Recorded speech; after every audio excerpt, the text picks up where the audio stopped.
ẹ̀ tuntun ti tú àṣírí míì ti tú nípa Abdulrahman àbí kí lórúkọ ẹ̀ tó pa Hafsa gbogbo ọ̀nà tó gbà tó fi rí iṣẹ́ yẹn ṣe gbogbo ẹ̀ làṣírí yẹn ti tú kedere báyìí kẹ́yìn èèyàn lè mọ ibi tọ́rọ̀ dé dúró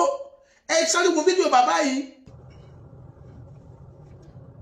gbà tó ń ra oúnjẹ yẹn bọ̀ ó ra drinks pẹ̀lú ẹ̀ ó wá drug drinks yẹn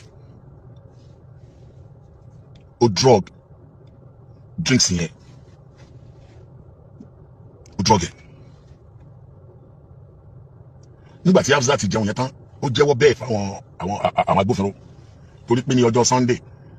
ẹni tó jọ́gà ọlọ́pàá ní lecture tí mo lọ ṣe nílọrin mo pè é dìde ju ẹni tó bá lọ wo lecture mi lọ́jọ́ Sunday pé ọmọ tó wà ní custody yẹn o kò sí pardon o pé ẹja fojú kíní kan wo ẹja ṣe kíní kan o kò dẹ̀ sí ti ń jẹ́ wọ́n gbére o torí gbogbo ohun tí bá ń jẹ́ wọ́n gbére láyé story ni mo bá dé o lórí tó ń ṣe yìí o táwọn Kùránì sọ fún wa ni pé an-nafsu bin-nafsi ẹni bá pààyàn tó bá gbẹ̀mí yàn ẹgbẹ̀mí tiẹ̀ náà ni o.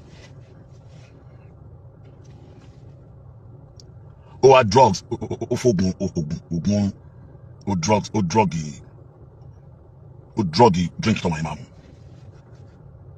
nígbà tó drug drink ọmọ yẹn ó gbóúnjẹ yẹn wọnú ilé ọmọ jẹun ó mu drink ọmọ bá sùn lọ ó wá bá ọmọ yẹn sùn ó wá